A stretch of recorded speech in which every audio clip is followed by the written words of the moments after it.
Okay, so I think we are live.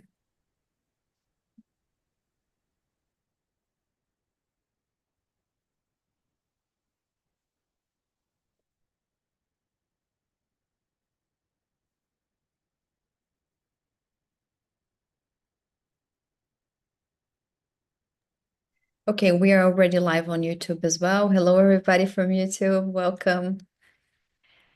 And people from Zoom, thank you very much for being here today. In a Saturday afternoon, right? It's much love for Jane Austen. So Audio and I will welcome you and we thank you for being here. So I would just start sharing my screen.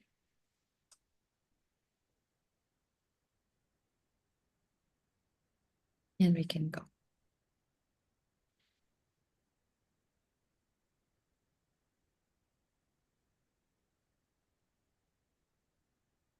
Okay. All right, Audio, so you can start.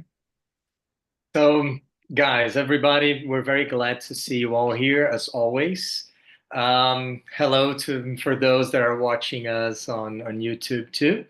I am Audio, okay, one of the teachers here in A Book a Month, but the person that will be talking to you today is actually Anna, right? She is the mind behind A Book a Month. She's the creator of the project and one of the teachers in here, actually the teacher in here since the beginning. What we'll be showing to you today is something that is related to our courses, so that we get to know each other, that you get to appreciate a little bit of our method. Okay, so we'll be talking about Jane Austen, the divine Jane, as she was called by some, and we are both in love with her, both me and Anna. We have been reading her books and discussing them and loving them for so many years. And I think probably the same is true about so many of you here with us today, right? If you're sacrificing a Saturday afternoon to be talking about her, I guess that you're very, very interested into the topic. And so Anna is a postdoc in literature. She is currently in part of the University of Vienna. So she's actually following a postdoc there and also teaching Brazilian literature in Vienna, in Austria. She's the creator and the main teacher here in A Book a Month, as I have said. And I'm Audio. I'm also a postdoc in literature at the University of Padova in Italy. I'm almost finishing my postdoc. I've been teaching in the Book a Month 2 courses for the past 4 years. And I'm also the host of a podcast that is called Literatura Viral. It's a different project that is in Portuguese, but it's also about literature. So if you guys would like to have a look and you like the class, you might appreciate that one too. So before we start, can you move the slide, Anna, please? I think we have to explain to maybe some I see some new faces, what exactly a book a month is. Okay, so a book a month is a school, right? But it's in which we use a method to practice and to improve language by using literature, right? So we're learning about literature, and we're doing this in English. We're reading the original texts in English. We're discussing in English. And so we're talking about literature and culture and history, but we're doing that by using a foreign language. So the idea is to create an immersion and to do two things at a time, to kill two birds with one stone, as they would say. And so you can go on, Anna. We have been doing this for almost 5 years now. Okay, and in a few months it will be our 5th anniversary, in which we have read 100 books almost with our students and discussed over 100 authors too. Jane Austen has figured prominently in many of our discussions. And what you'll be seeing today, go on, Anna, please. is actually one class that we have prepared especially for you. Usually, our open classes are classes that we have taught in some of the courses in a book a month. So usually we take one of our classes and so that the public can know what we do in our courses. But today we tried something different. We'll be teaching starting next week this course, novels. One of our courses in the novels Big Reads will be about Jane Austen, right?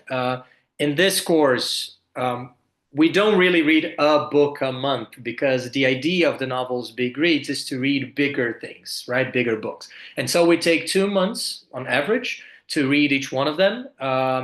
And we'll be reading, Anna will be teaching this course, and we'll be reading exclusively Jane Austen, two of the works from the beginning of her career, and then her last book, Persuasion, which is a little bit smaller. So this is why we read it in just 1 month in June. Okay. So today's class is an introduction about her and her work, and also to try to argue, to try to show to you why she's such an interesting author and why she's really groundbreaking. She's really revolutionary in some aspects, but she's so groundbreaking. She has influenced us so much that it's even a little bit difficult to see, uh, why she's so new at her time. It's like when you ask the fish, how is it to live underwater? And maybe the fish will reply, which water, right? So when we're too much surrounded by something, sometimes we cannot really see it. And the idea of this class today is to emphasize some of the contributions of Jane Austen to the history of literature. Okay, so Anna will be doing most of the talking today. Please go on, Anna. Thank you very much, guys. To be fair, we'll be sharing the floor today. And just some correction, right? It's actually, since we are doing the weekend, we think it's next week, but it's actually the week of the 3rd of February, right? The beginning of February that we have the beginning of our classes. So it's not the week that starts the day after tomorrow, but from February 3rd on, just because sometimes we lose track of time since we have been working too much. All right. So people, thank you very much for being here with us today.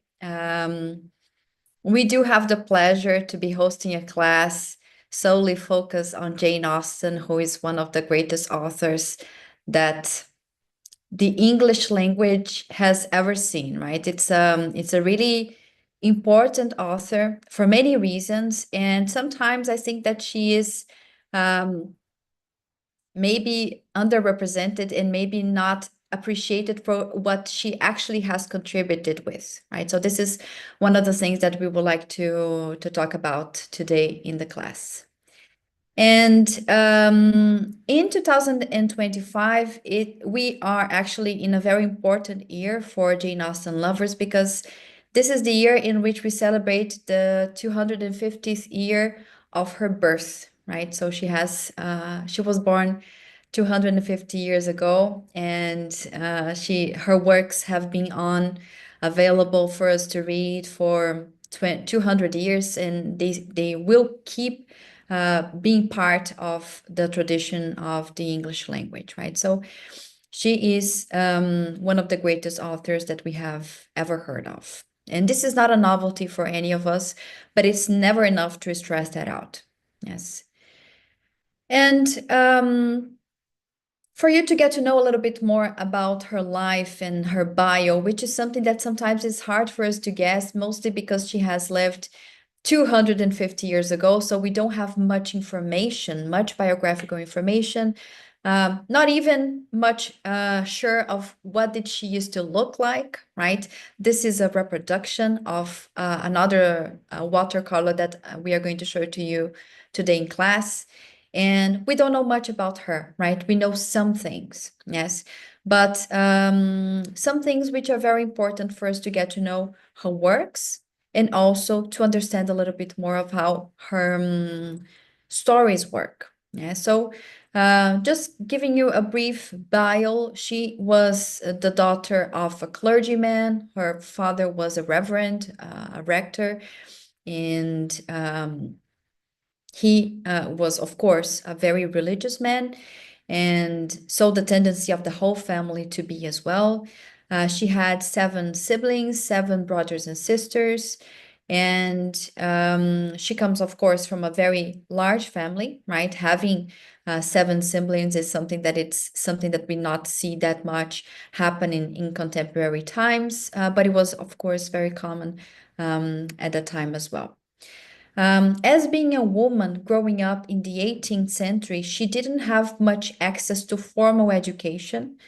This is something that women are going to have, like, as a gain consistently more in the end of the first half of the 20th century, right?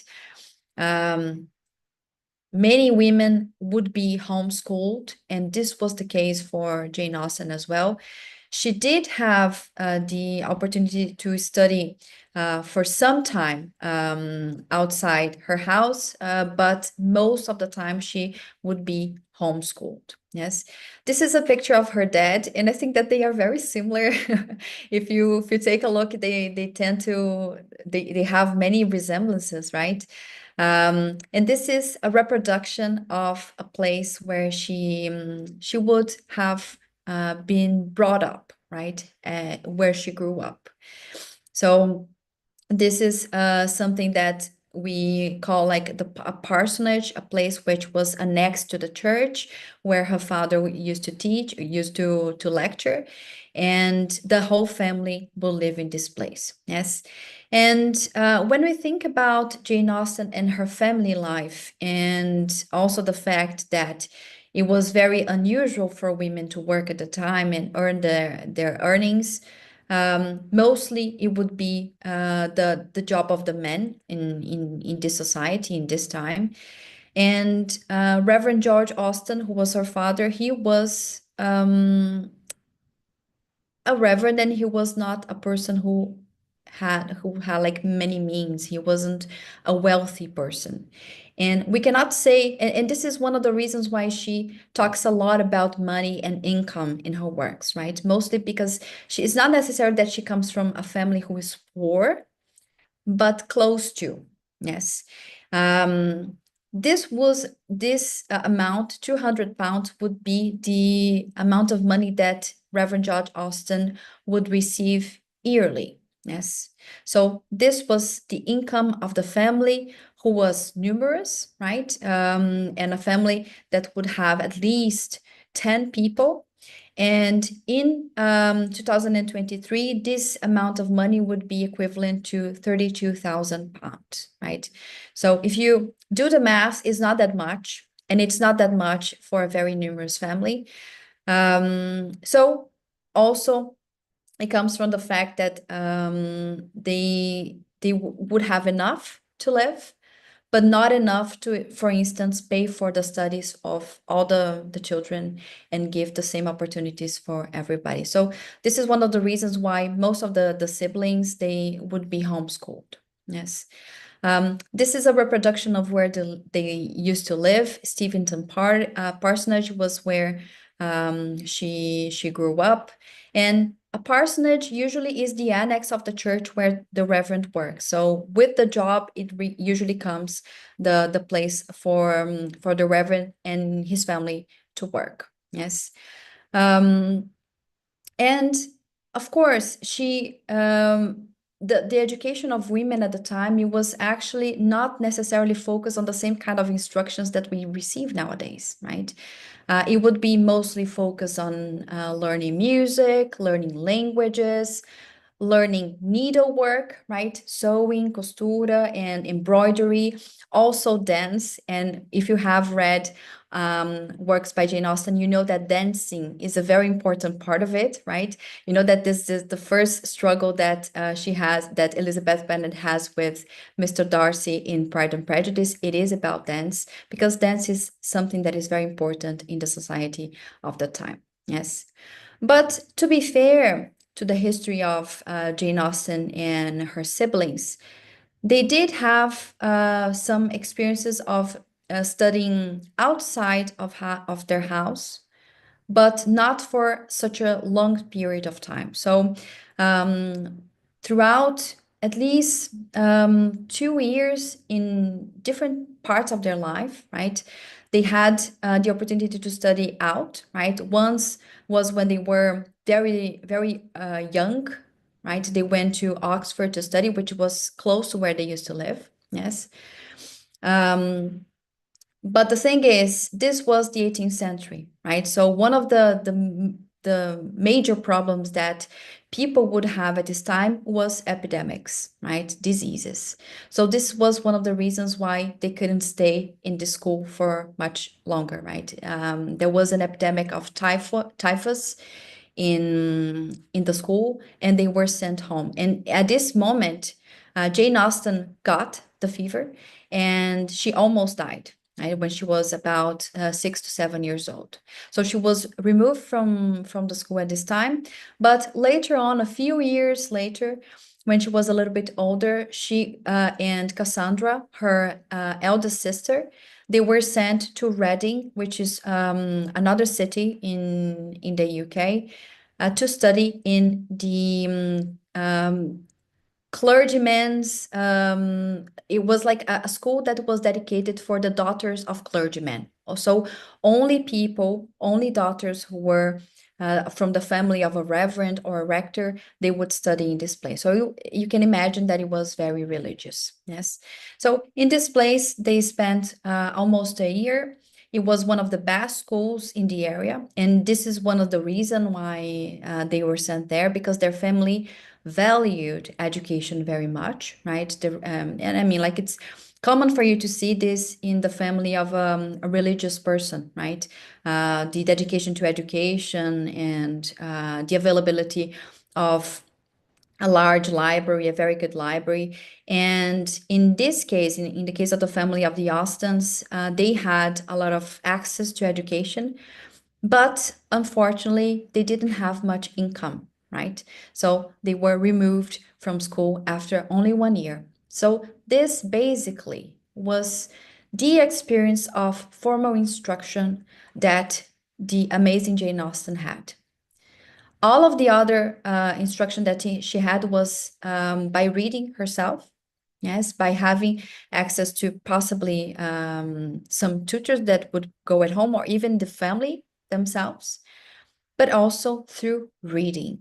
And reading is one of the most important things that are mentioned in the stories by Jane Austen, right? She gives a lot of importance to reading, and we know for sure that this has played a whole heavy impact on her life.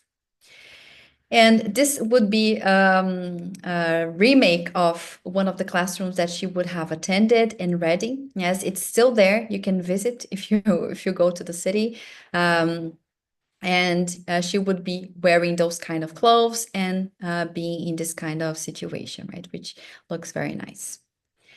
And I think one of the things that are very clear about her biography is how education, writing, reading was deeply important for her life and for her whole biography, right? A few years after she has left the school of Reading, when she was around 10 to 11 years old, she started having the exercise of writing and sharing what she used to write with her family members. So writing was clearly family entertainment in the house of the Austens, and we have a very interesting piece to show you today. Yeah, so this was one of the first formal writings that she has produced when she was 15 years old. This is part of what we call the juvenilia. Probably you have heard of this before. These are the works that she would have produced when she was very, very young. Yes, not something that is like structured as a novel, but something that was part of her own history as a writer. And this is a mock history, right? She's making fun of a history book, which is called The History of England, and it was published by Oliver Goldsmith. This is a picture that was retrieved from the archives of the British Library, and in this volume, the almost like the title of it is The History of England by a Partial, Prejudice, and Ignorant Historian, right? So, and she even makes it a note to say that in this history of England that she is writing, and her sister Cassandra is doing the illustrations, there will be very few dates in this history, right? So, I mean, which history books has not has very few dates, right? Has not many dates. It's something that is not that is unheard of in the history of historians, right? So she is really mocking this very famous volume of the history of England and producing her own jokes, fun, making fun of the monarchs, making fun of everybody, and really having Cassandra to illustrate these very important characters of history, but in an exaggerated way or in a mocking way, right? And this is something that we see as the earliest signs of the irony and satire that we're going to see spread throughout the whole works of Jane Austen. Yes. And this is something, this idea of having sharing kind of writings that you do in your private life, or maybe you do with your siblings or you do with your cousins.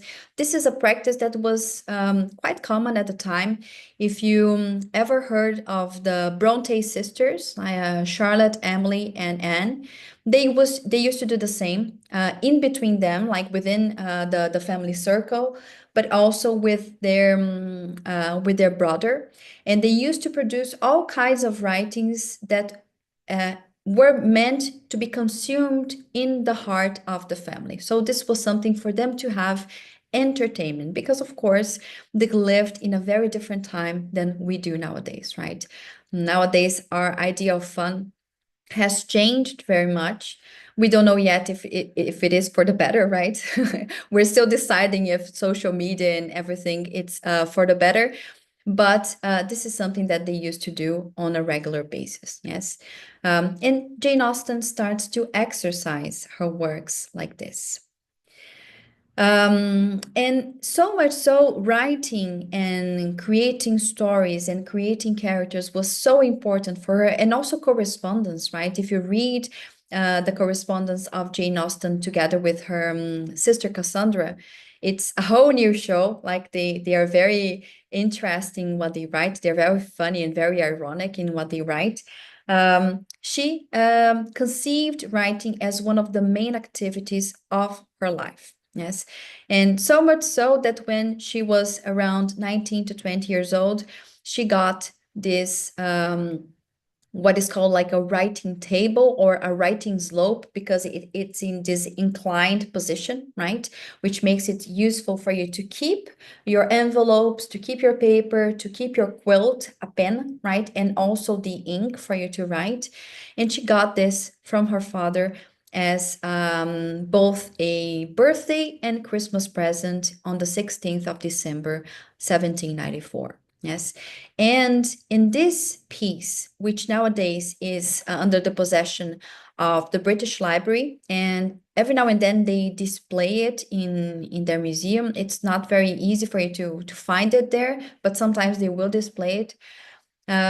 This was where she wrote most of her novels. And so this piece that we're seeing now is where she wrote most of her novels and where she would keep the manuscripts as well. Yeah, so a very important part of her life, right? This kind of object, which is part of her history as well. Yes.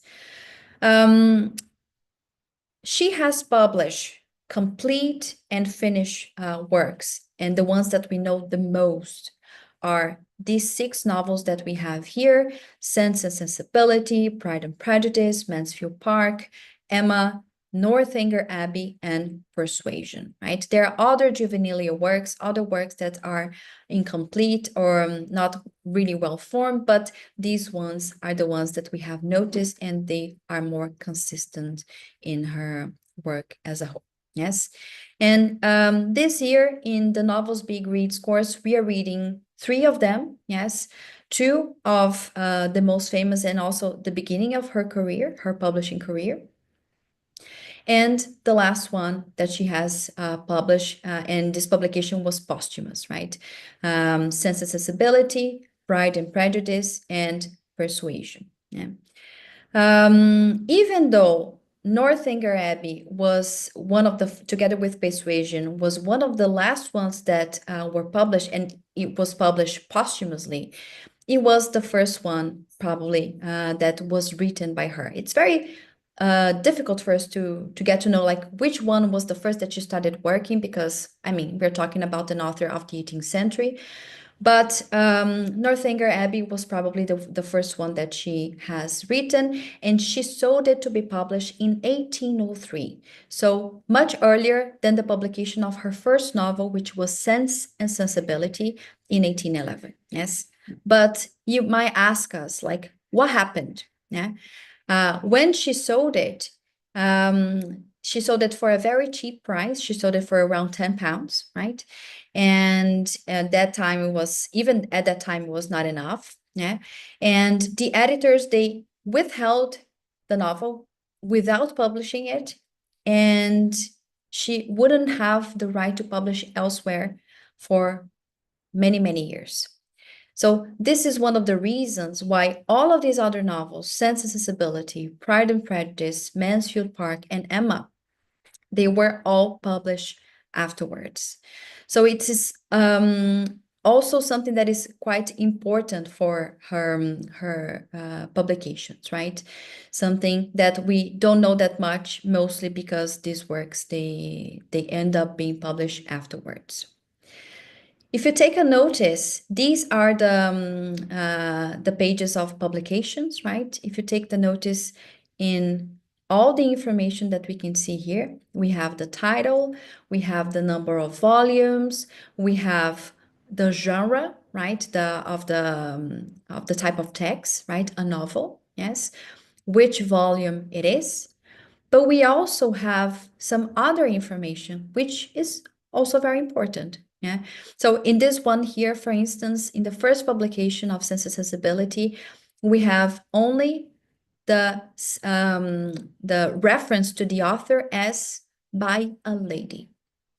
And in the other ones, we don't have even that. We have by the author of Sense and Sensibility, which was a success when it was published, and it was reissued, it was re-edited quite shortly after its first publication, because it was successful. Yes, it didn't mean that she got much money for that, but it was successful anyways. And also Mansfield Park, by the author of Sense and Sensibility and Pride and Prejudice. But in this one, in the first one, we do have a reference of a lady, yes, of a woman author, although we don't know who she is. In the other ones, we don't have even that. Yes. And this is a phenomenon that we see happening very often in the history of literature in general, right? Writing under penmanship, right? Under pseudonyms, or by no name at all, like any kind, complete anonymity. Yes. So this was the case for these novels and most of the works that she published. Only after she died, that when we have the posthumous publication of Northanger Abbey, the text that was lost in the past, a very important one, very beloved one, satirizing Gothic fiction, which was the height of the time, right, of the 18th century. She makes fun of that as well. She makes fun of everything, which this is one of the reasons why she's so good in what she does. And in 1818, both of these works, they are published together, but not necessarily, again, with her name on it, right? If you take a look at the frontispiece of the publication of Northanger Abbey and Persuasion, we don't have any mention to the author. Yes, but we only have this stated with a biographical notice of the author, which is a biographical note that was done by her nephew, who was the one that was responsible for publishing these works after she died. Yes, so he talks a little bit about her, but even though her name doesn't appear in the front pages of the publication. Yes, and about this phenomenon, Aura is going to talk to you a little bit more about anonymity, pseudonyms, and pen names.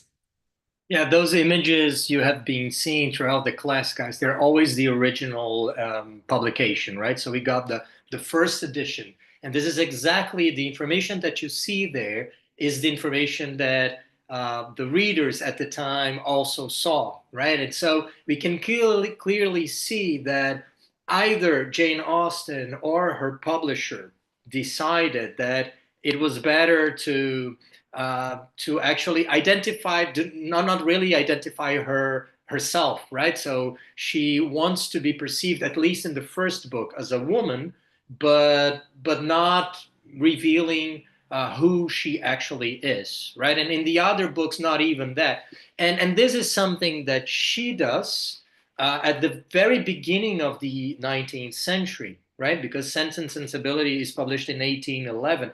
And this is something that many other women writers will continue to do throughout the century. So one of her contemporaries actually is a certain Mary Wollstonecraft Shelley, right? And so Mary Shelley, who writes Frankenstein in 1818, the same year in which Northanger Abbey and Persuasion are being published. So the last two books by Jane Austen. She had just died 1 year before, and the two books are published in just one volume. And in the same year, Frankenstein is being published. And in here, we also do not really see, if you look at the front page, right?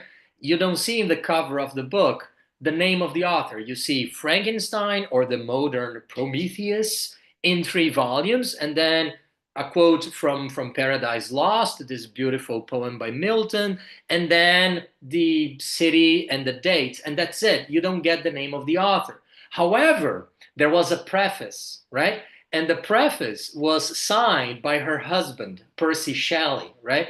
And this was made on purpose, actually, because readers at the time assumed that because Percy has written the preface, that he was also the author of the book, right? And so this is a strategy that they're using, which is exactly the same, not revealing her identity, because both Mary Shelley and also Jane Austen knew that revealing yourself as a woman would mean trouble, right? First, people would not take the book seriously, and secondly, this society would often associate the identity, the story of the book with the life of the author, right? And so if something, I don't know, immoral is happening in the story, they would immediately assume that this is somehow autobiographical, right? And so this is what Mary Shelley decides to do as well. But then a few decades later, in 1847, when the Bronte sisters, they start publishing, right? So Emily Bronte, Charlotte Bronte, and so on.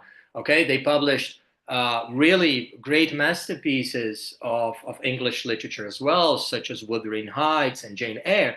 They also published by using pseudonyms. Nowadays, the books are published with her real names, but at the time they were published with these names. Okay, Currer, Ellis, and Acton Bell. Okay, and those names, so Bell would be the surname of these 3 brothers, right? But it's very interesting that the Bronte sisters, they chose those names, and they deliberately chose names that were a bit ambiguous, right? So you could not really, Alice, is this a guy? Is this a girl? Is not very clear, So they did this on purpose, actually. But they're doing exactly the same thing that Jane Austen was doing 15 years later. And this thing continues with one of also the most successful woman writer of the 19th century, who is George Eliot. I guess she's not so widely known among the public, which is unfortunate because she's like really beloved by literary critics, right? And including myself and Anna. In my opinion, George Eliot is one of the greatest writers who has ever lived, actually. And she was also, George is a guy's name, and so she was signing her books, but with this name, and nobody knew who George was, and her real name is actually Marian Evans, and so she decided to use a guy's name for her book to be taken seriously, and it worked. It worked actually so well that it became a huge bestseller in very very fast. And then suddenly one person appeared, a guy, pretending he was the author of the book. Okay, so you can see how complicated to be a woman writing in the 19th century could be, right? George Eliot is writing in the very same tradition as Jane Austen and actually she's highly influenced by Jane Austen. She's one of the authors that we'll be also reading this semester in a different course. However, we'll be reading her in the novels advanced course, in which we'll be discussing works of realism, right? So Jane Austen, one of the things that we'll be talking about just in a few minutes is how Jane Austen was important for the formation of realism as a big, ample literary movement, a movement that is including like really pretty much everybody from Machado de Assis to Tolstoy, from even Thomas Mann and Dostoevsky, if you want, depending on the way you define realism, is a huge international thing. And so this is what we'll be studying in the Novels Advanced course, starting with some of the great modernist novels too, The Great Gatsby by Scott Fitzgerald. Then we'll move to Russia to read The Gambler by Dostoevsky, one of his most accessible novels and written in the period of maturity. It's really a wonderful read. Then we'll read one of the icons of modernist literature, Lolita by Nabokov, who is Russian but wrote in English, right? And then we'll get to George Eliot, who is alongside Jane Austen one of the key writers, key realist writers in England. We'll read Silas Marner, a really heartwarming story about this guy who lives alone. He was really accused of a crime he did not commit, and so one day he finds a girl abandoned in the woods, a little baby, and he decides to take care of the baby as if it was his daughter. And it's so beautiful, the relationship that they develop, and a father and son, and how this baby changes his life. It's not his real daughter, but it's really great how he becomes a father, actually. And then finally, we'll end up with Of Mice and Men by John Steinbeck, who won pretty much every prize you can think of, from the Nobel to the Pulitzer and so on, right? And so all these writers who are writing in the end of the 19th century and the first decades of the 20th century, they are in some way or another profoundly related to realism. And Jane Austen is placed actually at the very beginning of this tradition, alongside other people, right? Of course, because phenomena in art, they're not happening because of just one person, but she's one of those key influences really driving literary realism. And this will create many great consequences and give birth to great works of art in the following decades and centuries, right?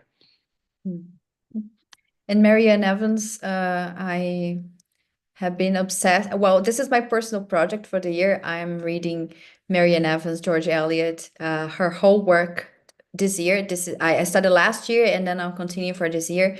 And people like Silas Marner is one of the most beautifully written novels I've ever read. Like Middlemarch, which is her most famous work, is like a masterpiece in all ways, but she has many others, and it really is crafted. She was Queen Victoria's one of her favorite writers, and this is one of the reasons why there was this problem of identity theft with this man that claimed to be George Eliot, because she was a very successful writer. Yes, the opposite of Jane Austen, who didn't get much money when she was living. George Eliot did. Yes. And I don't know about you, but as a literature teacher, I have always heard that Jane Austen is a writer that only writes for women and is only consumed by women, and it's a kind of a chick lit, right? As like literature for women only. Yeah, and she writes a lot about women. That's not wrong, yes. But I can tell you that saying that the works of Jane Austen are mostly connected to women and are meant only for women, it's one of the mistakes that we do until nowadays, right? I hear this a lot, yes. And when we think about her work, we tend to really, of course, think about the novels that she has written, which are focus on the lives of many women who would have all different kinds of problems in society, coming from the choice of marriage, the improbability or the impossibility of inheriting money, right? Of getting the money of the family, and then very often falling into poverty. Yes. But this is not at all like the only quality that we can acknowledge towards like the works of Jane Austen, right? She is, for many reasons, one of the most important writers of the English language, history, and period, right? It's unquestionable, the quality of her work. And it's far from being only chick lit, right? Mostly because this was the essence of what she used to really go against in her time. Nowadays, we refer to this name of chick lit as a very contemporary term to it. But in Jane Austen's time, when she started conceiving and publishing her work, she was actually entering in another kind of literary battle, which would be to write and to mock the sentimental novels, or also called the novels of sensibility. Yes.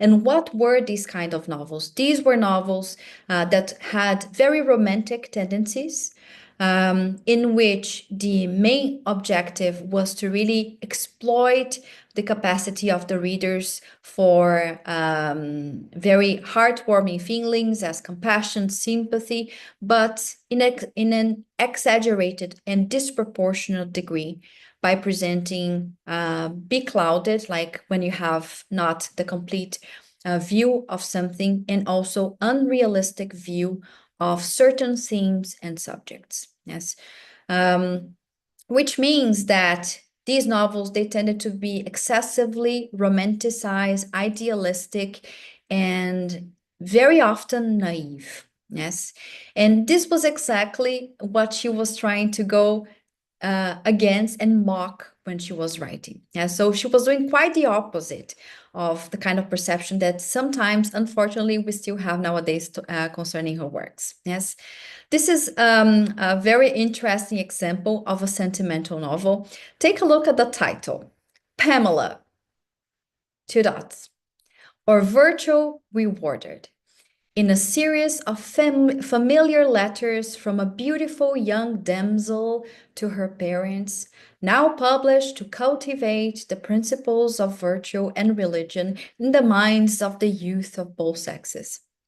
So, I mean, like, all of this is part of the title of this work. Yes. And we can more or less understand what the work will be about just by reading the title. And often, this was actually the case, right? Often these works, unlike Jane Austen's, they were deeply oriented towards the plot, towards the enredo of the story. Yeah, so they probably in most of these cases, not all of them, of course, but in most of these cases, what they mostly have to offer is the plot. Yes, and we know that the disproportionate and extreme tendencies of romanticism that we see being presented in the story is quite different from what we perceive in Jane Austen's work. Yes, closer to the year of her death, in a personal correspondence, She says to one of her admirers, the admirers of her novels, right? Not necessarily the person.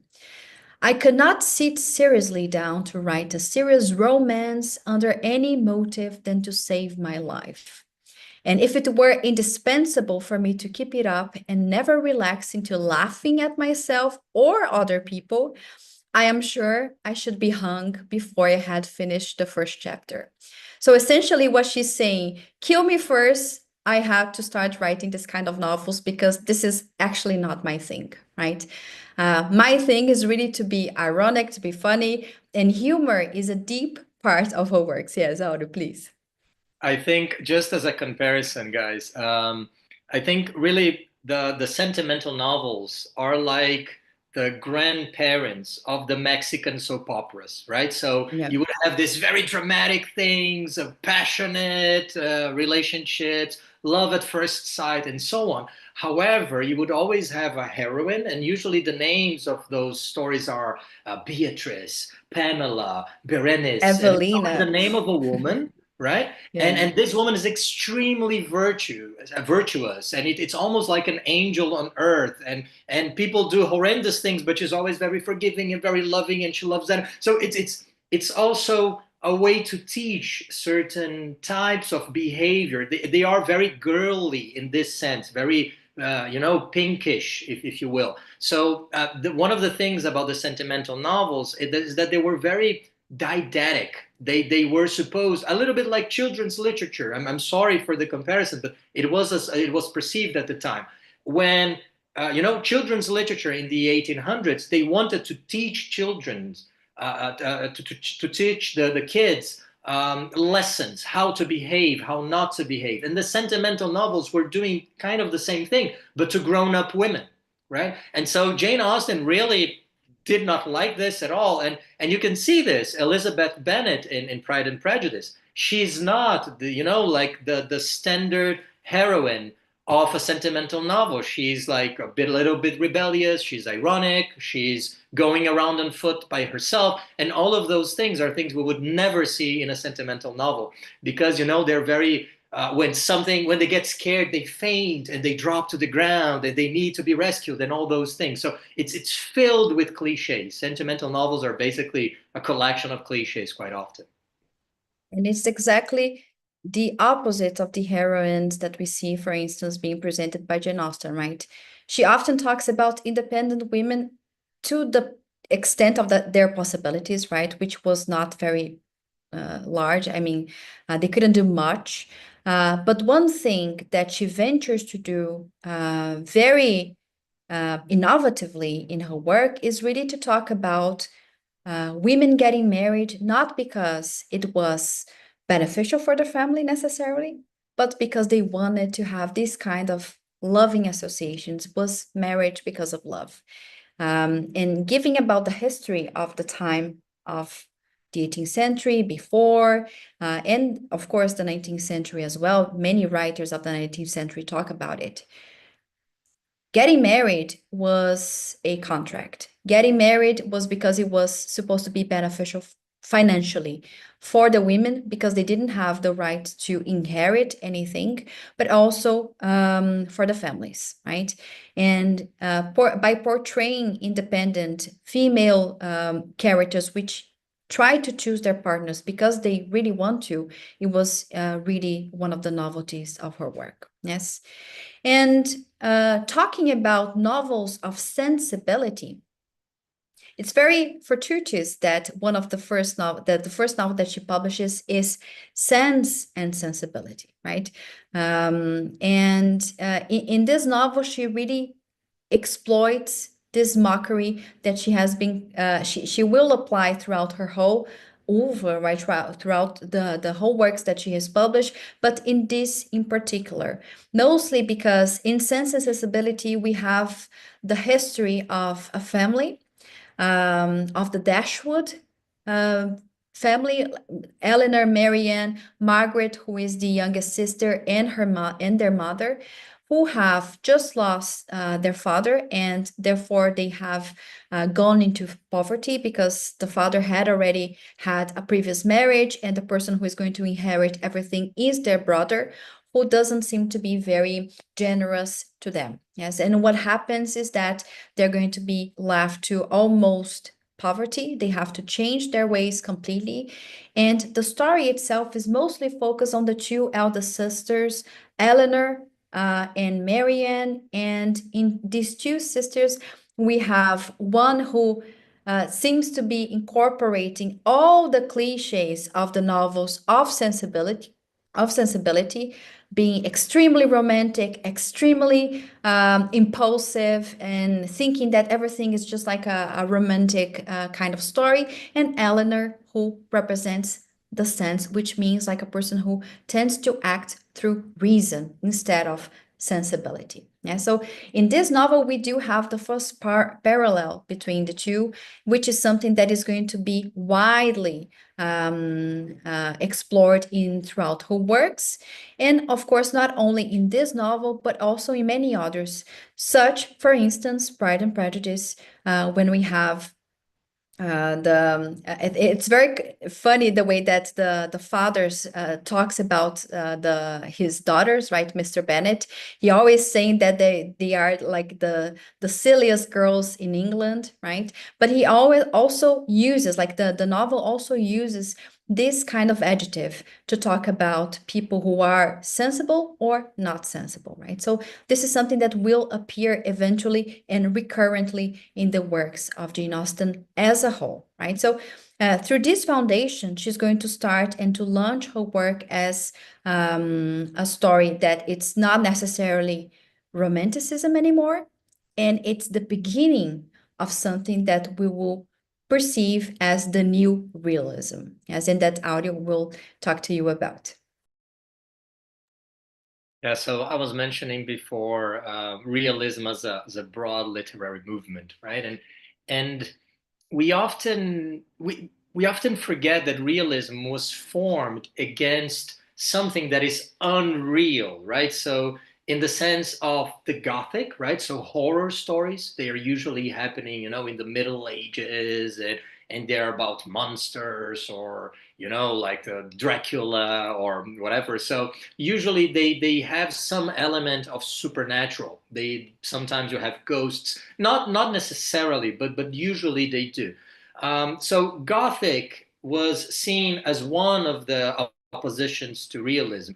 The same thing about fantasy. Okay, if you think about it, even Don Quixote. Okay, which is about the right. Don Quixote is going around thinking that he's a knight, but it's one of the chivalric romances. But such stories are filled with dragons, are filled with sometimes dwarfs and hobbits and whatever. Like the Lord of the Rings is definitely continuing in this very same tradition. So you can add fantasy to one of those other genres that is a little bit like seen in opposition to realism. And so there's quite a few of them. Okay, and realism starts to be formed, talking about like banal things that are almost banal, about flirting and marriage and who gets money, what about your job, your career, raising kids. So things that are very common in everyday life. And this was somewhat surprising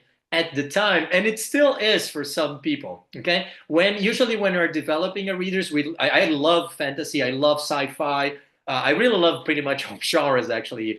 I don't think some genres are more prestigious than others. They shouldn't be. Like in Brazil, when we study Brazilian literature, we talk so much about realism because Machado just is, right? He's a great writer. We love him. And so this is why we talk so much about realism. But often we don't talk as much about science fiction or horror. And they are really great genres and really great masterpieces written in those genres as well. And so with me and Anna, we love this review that you can find in Amazon. So someone went there in Pride and Prejudice, and they gave it just 1 star, and then saying just a bunch of people go into each other's houses. So what the person means is it's a very boring book. Nothing happens. It's just a bunch of people visiting each other. And the great thing is that it's right. It's right. It's just a bunch of people going to each other's houses. The only thing that is wrong about this review is that he should have given it 5 stars rather than one, precisely because it's freaking amazing. With oh, it's kind of easy to do something very interesting when you have dragons and vampires and stuff. You have a lot of tricks and smoke screens and flashlights and then fireworks. So it's much easier to have a bad movie with a lot of good visual effects, right? If you don't have good quality visual effects, if you have very common things, it is quite difficult to create a great masterpiece. And this is the thing. Pride and Prejudice is not necessarily about the plot, okay? It's not so much plot oriented. We all know when we're halfway in the book, we already know that she has too much prejudice, he has too much pride, and eventually they will be together. We all know this. We have seen, romantic comedies, and we know that in the end of the movie, not Jane Austen, Jane Aniston will be with whomever she's flirting with in that movie, right? Romantic comedies, nearly all of them, they end up happily. It's part of the genre, right? And so the whole thing is that Pride and Prejudice, with us, all of her novels actually, are not only about the plot; they are giving to us very interesting characters, their psychology, the way they interact, a lot of social criticism, a lot of irony. However, she's doing this in a very smooth way, like really unspectacular, in the sense that it's not, like out there. It's not in your face. It's something very delicate. You almost don't even realize it's there. But it's a very thin line, very refined, that Jane Austen is walking. And so this, I think, is one of the things that this person is missing, actually, even if it is completely right. And we can see how new this thing was. If you go on, Anna, please. But just In a the second, Go on. something that I wanted to say, Audio. I think that one of the things that I really enjoyed the most about realism and about the works of Jane Austen as well, like as a whole, it's really not necessarily about the succession of events, but how it is told, right? It can be about something super similar, about going to a ball, about going to a party, about staying at home, about not going anywhere, about getting a letter. But this is going to be the important thing, because she uses these very simple things of everyday life in order to give a trip inside the mind and the psychological and the emotional characteristics of the character, and then build up the whole story, which makes the whole thing interesting, right? So this is her also teaching us that spoilers are super overrated, because what matters is how things happen, not necessarily what happened in the first place. Yeah, and one of the reasons why so many of the realists were women, and it's why so many of the women writers of the 19th century, they're talking about domestic matters, is also related, and not only in literature, right? This painting, for example, The Governess, is by a British woman painter, Rebecca Solomon, one of the pre-Raphaelites. And it's very common to see in paintings by women in the 19th century that they are also the paintings are usually smaller, like they are fit for a house. They're not fit for a museum. If you go in the Louvre, you see painters at the time, like guys painting, tableaus of 5 meters, like huge things. You don't see paintings like this by women. They are much smaller because they're produced in a domestic setting, and usually they are about children, domestic matters. Like here, the governess is basically the private tutor, right? Sometimes husband and wife, so they're very homely, they're cozy in this sense. And this is exactly what we see in literature, but this is also what we see in other art forms. So it's a very interesting relationship that is going on with how society is organized and how art responds to society. How some of our, uh, you know, um, um, the way we behave socially, how it eventually shows up in the mirror of art, right? And so Jane Austen is interested in doing exactly this, a very similar thing to this painter in here. And it will show at the time when we look for the reviews of what people said about her books when they were published, when they didn't know who she was. Let's remember, if you read Jane Austen, you would only know that the book was written by a lady, and that's all, right? And Sir Walter Scott, one of the most successful novelists of the time, profoundly influential, okay? Balzac, for example, has imitated Walter Scott so much. José de Alencar in Brazil, okay, in Brazil has really tried his hand a lot with historical novels. So this was Scott's thing, right? Writing about history. He's very famous for Ivanhoe in Portuguese, right? Ivanhoe, and many others. You know, he has novels about Robin Hood, novels about the Crusades, and many different historical topics. And this is what he had to say about Jane Austen. Also read again, and for the third time at least, Miss Austen's very finely written novel of Pride and Prejudice. That young lady had a talent for describing the involvements and feelings and characters of ordinary life, which is to me the most wonderful I ever met with.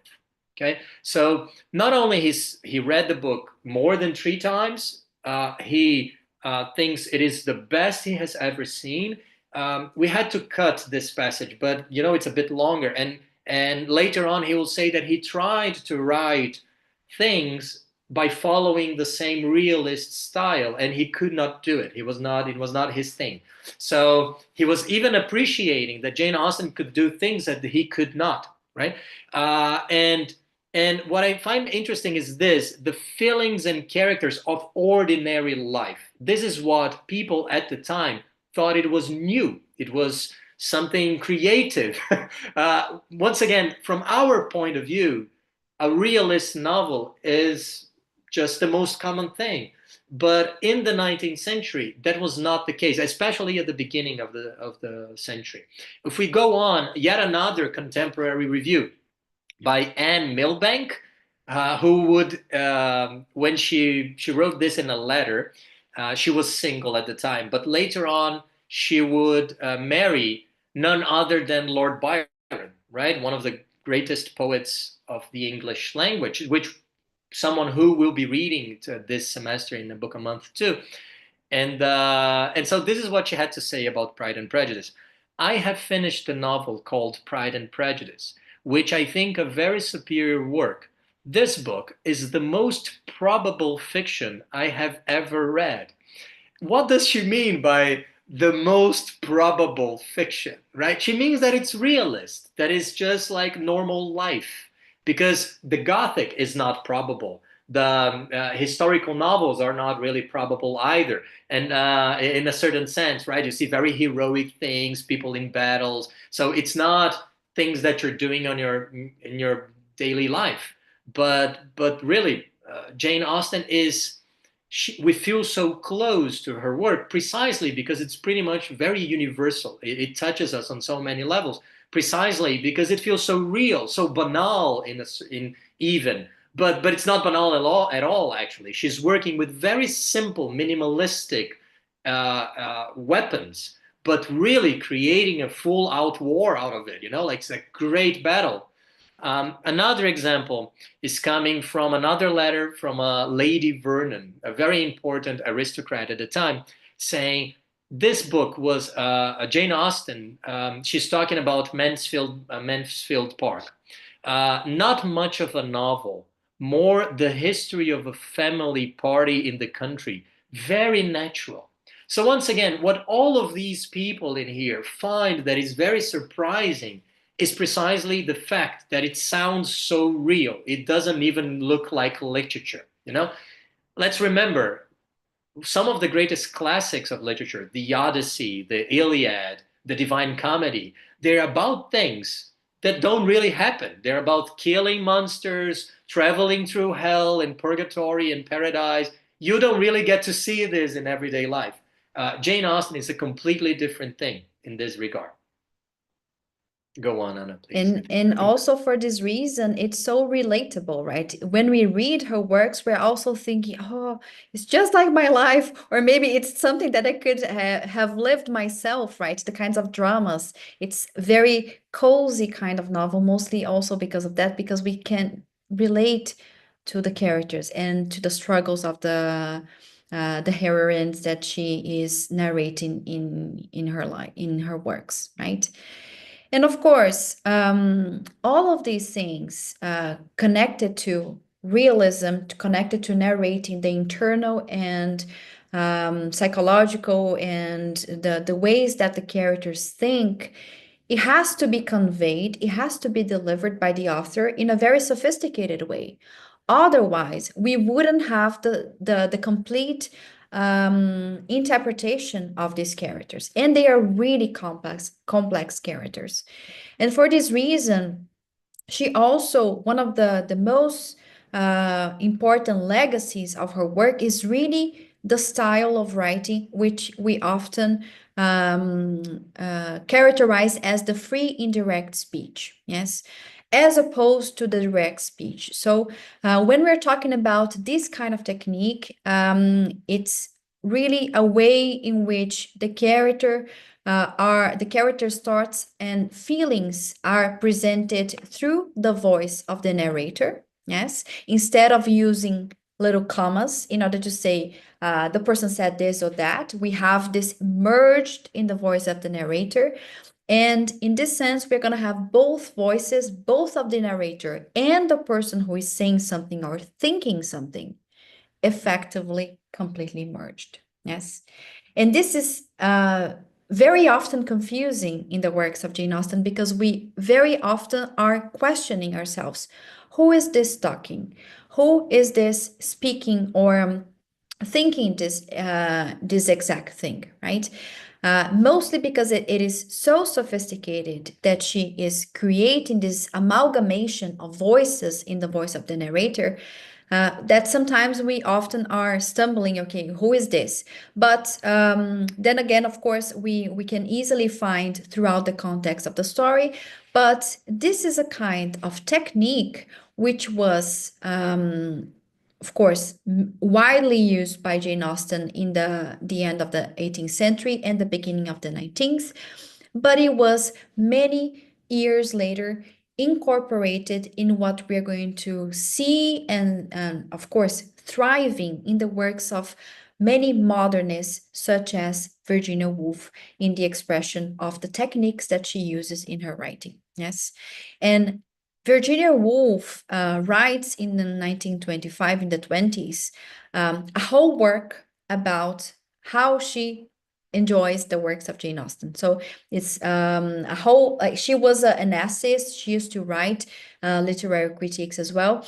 And one of the things that she writes about the works of Jane Austen is, of all great writers, she is the most difficult to catch in the act of greatness, which means that her work are so full of good qualities and of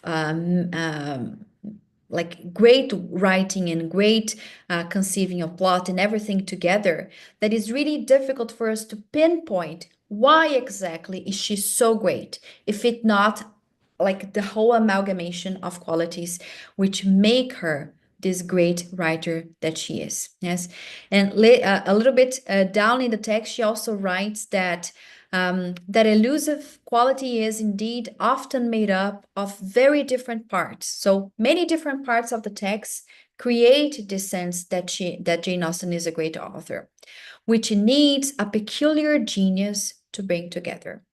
The wit of Jane Austen has for partner the perfection of her taste, right? So the great Virginia Woolf also coming back and looking at the works of Jane Austen and thinking, using words like genius, like perfection, right, to and great writer in order to describe the works of Jane Austen, our beloved Jane Austen. Yes, and we have more to introduce to you about the works of Jane Austen. But first, audio will introduce you some of the courses that we are offering this semester, and up to you, audio. So just a little bit of propaganda, guys. So as I said in the beginning, today's class about Austen would be part of one of the types of courses that we offer in here, which is the novels, right? In those courses, we read one book a month, or in the novels, big reads, one book every 2 months because they're a little bit bigger. We have other types of courses. So for those that do not really have a lot of time available to read, because we all know that life is messy and busy, there is the reading class. This is the course I'm teaching, and it is designed for people that you only have to commit for 1.5 hours a week. So you just have to come to class, and then we're doing the reading together, right? So in class, we're reading, and then I can comment on vocabulary and paraphrase and analyze a little bit of the grammar. So to make sure that everybody understands not only the language, but also the literary value behind the story.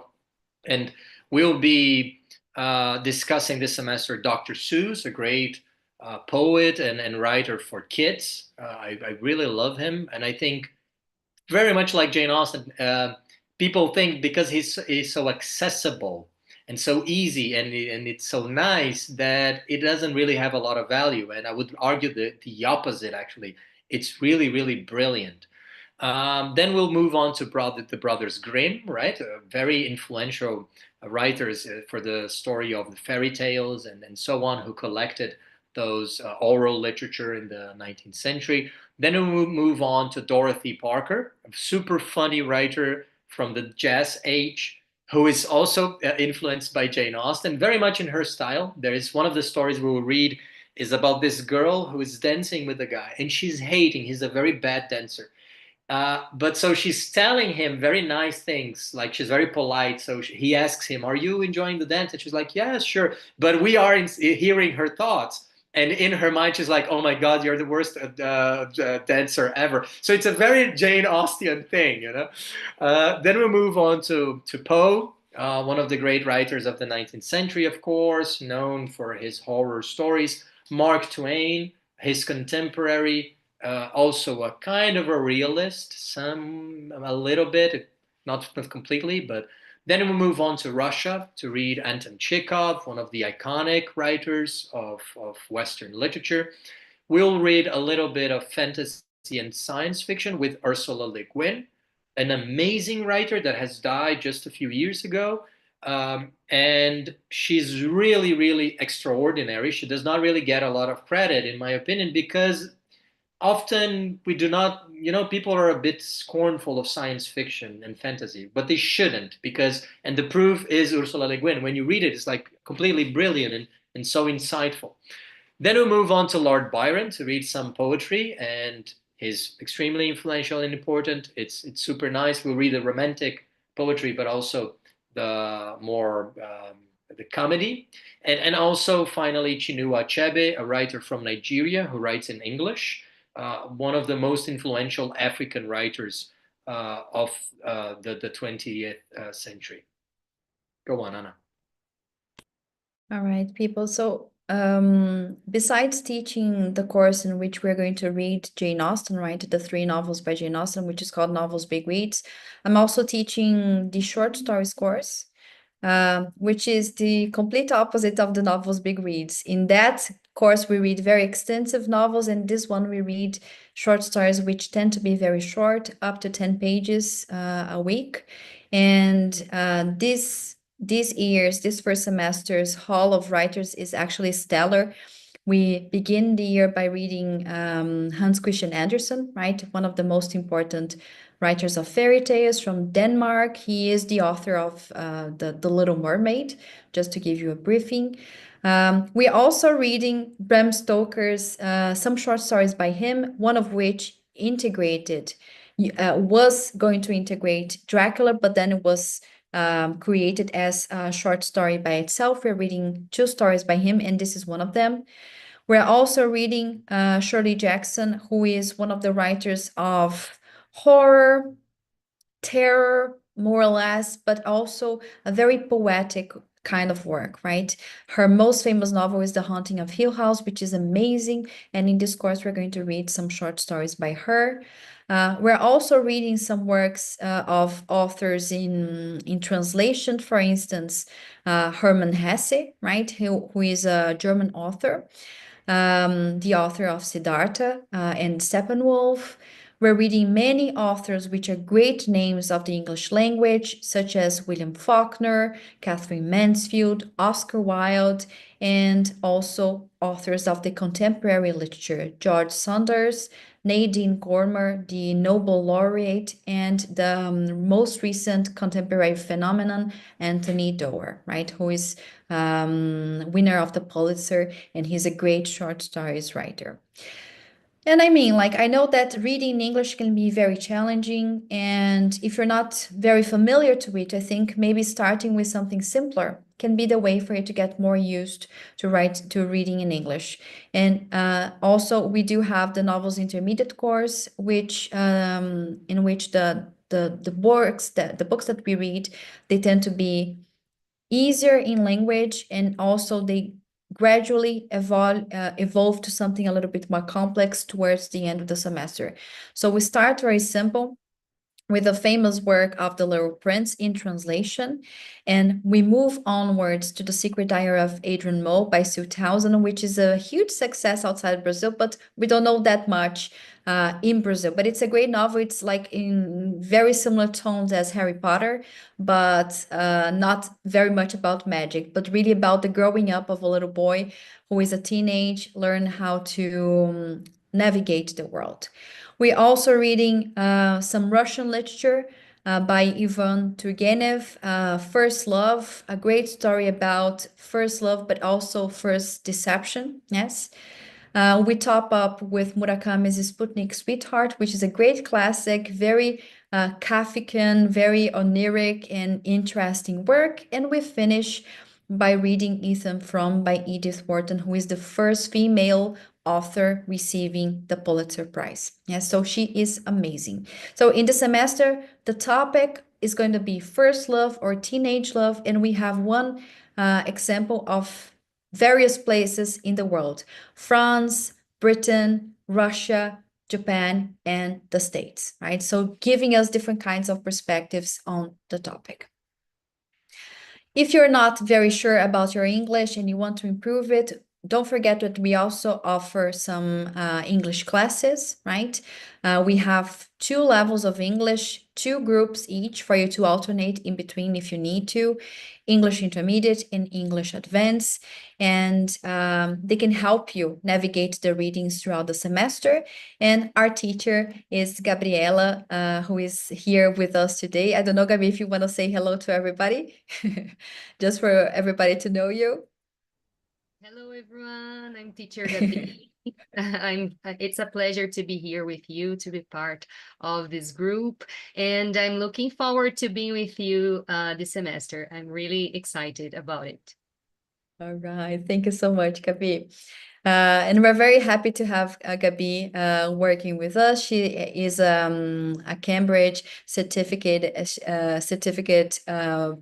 Like, she has been doing several courses on English teaching and English learning, and you're going to be in very, very good hands. So thank you very much, Gabi. So these are the prices. You can see this in our website, but also on Instagram. And coming now back to our beautiful Jane Austen. Yes. Jane Austen, apart from everything that we have talked about, she has innovated in the way of writing, not much about sensibilities, but more about real stories. Yes, she has innovated in the form of the text by using free and direct speech as the main reason, the main technique that she applies in her work. But also, something that it's quite unexpected in her works is how ironic and how satirical and humorous the works are. When you read Pride and Prejudice, and this is a characteristic that I don't think is stressed enough, it is how funny it is. Like, from the beginning to the end, it is really, really funny. And I think one of my favorite characters are, of course, Mr. Collins, because he's so absurd, but also the father, right, Mr. Bennet. He's ironic from the beginning to the end. And just to give you an example of this, right, her most famous quotation, which is extracted from the first page of Pride and Prejudice, is already giving us this kind of characteristics of her work. It is a truth universally acknowledged that a single man in possession of a good fortune must be in one lawful wife, right? So this is it. Every man that has a lot of money, he must want a wife, because what else would he want to have like a lot of money, right? So this kind of irony of stating it is a truth universally acknowledged, universally accepted by everyone, it's something that makes that gives and sets the tone of what she's going to explore in Pride and Prejudice. And the story is from beginning to end like this. She's always like saying the opposite of what she means, right? And this is one of the reasons why we have to be so attentive to what she's presenting to us in this work. Yes. And of course, when we're talking about Jane Austen, we have also to mention her as a contemporary phenomenon, because apart from William Shakespeare, who also is, together with Jane Austen, one of the authors whose works are most widely adapted to cinema, TV series, and other kinds of media, visual media, Jane Austen has been widely adapted into cinema, and possibly this was your first contact with her. Yes, I don't know if about you, but when I was growing up, I used to watch all of the TV series before I could even read her works. Yeah, so I got to know Jane Austen when I was like 9 or 10 years old through Pride and Prejudice TV series or through Persuasion films, right? And we have all of these adaptations which tend to be faithful to the work, but also others that are not faithful and they are some kind of rereading of her works. For example, Clueless, As Patricinhas de Beverly Hills, right, as it was translated into Portuguese, which is an adaptation of Emma by Jane Austen, right? And of course, Bridget Jones' Diary, which is a very famous romantic comedy, including Colin Firth, the author who has done Mr. Darcy in Pride and Prejudice 1995 himself, right, as being one of the adaptations of Pride and Prejudice. There are many others that are not here. Yes, there are others as well which explore the love for Jane Austen's books, but also about her personal history and the biography that we don't know much about. Yes, she is really well known around the world, not only because of the books, but also consistently about the adaptations. Yes, and there are many very good of them that I'm sure you have got in contact with. I think that some of them, they even have offered some kind of other perspective into her work. For example, this scene here from the TV series of Pride and Prejudice, right the moment in which Mr. Darcy goes into the lake and leaves with completely wet white shirt. And this is the moment which we have the TV, the cinema, really giving some kind of reading interpretation to her work, which is there, right? It's present in her work, but they are using it in order to create a little bit more, to build it up a little bit more, right? Which is something that I personally see a lot in the works of Jane Austen, and I'm going to talk a lot about this in the Novels Big Reads course, which is how she objectifies the male body as well, right? You can see that how the female, they are looking at the man, they are observing the body of the man, they are observing the beauty, and this is something that is not only seen in the works of men writing women, but also of women writing women, right? So this is something that makes it even more interesting for us to discuss. And of course, if you have any questions, we're going to be here. We thank you very much for being with us today. Don't forget that our classes start on February the 3rd, right, with the English courses, and each of the classes are going to start in a different day, right? So If you want to enroll and if you have any questions, we're going to be here answering yours. And we thank you very much for your presence, people. Thank you. Thank you very much, everybody. And do you have any questions or comments to us? Please. I was answering in the chat. I think Anna probably could not pay attention to it while she was teaching, but yeah, I was replying to you on YouTube too, and yeah, it was a great pleasure as always. I'm trying to catch up on the chat because I couldn't read anything. Do you have any questions, people? Anything that you would like to say? Any comments? You can use the chat or you can open your mics and see. Thank you very much, people. All right. No, I cannot see the YouTube, no, neither. Yeah. Yeah. Okay, so all thank right. you very much, guys. Enjoy your Thank weekend and you. your afternoon. It was a delightful pleasure to be with you.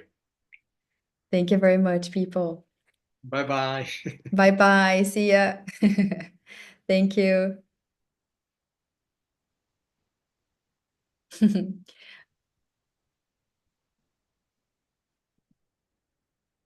Oh, that's great, people. Thank you very much. Very, very much. Thank you. Bye, Gabi. Bye-bye. Okay. So I'll end the transmission. People from YouTube, thank you very much for being with us. And we are all ears. If you want to talk to us on Instagram, we can answer your questions later words as well. Okay. Bye-bye. Have a great afternoon. Bye.